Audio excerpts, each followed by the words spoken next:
ఓం నమ శివాయ. Hi friends, ఈరోజు మరో కథతో మీ ముందుకు వస్తున్నాను.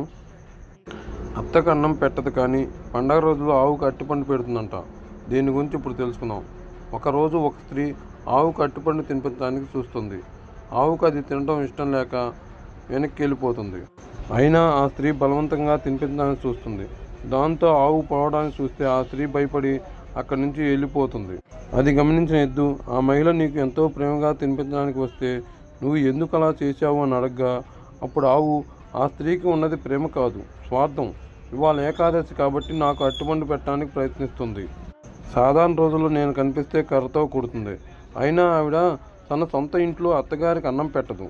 భర్తను అవమానిస్తుంది. ఇంట్లో ప్రశాంతంగా లేకుండా చేస్తుంది.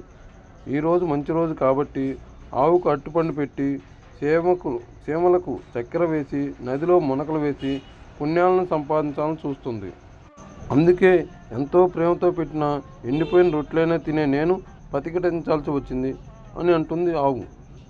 ఈ కథలో నీతి ఏమిటంటే, ఎలా జీవించాలని నేర్పే సనాతన ధర్మాన్ని పాటించకుండా ఘోరాలు చేస్తూ పుణ్యాల పేరు మీద దానాలు చేస్తే ఫలితం దక్కదు.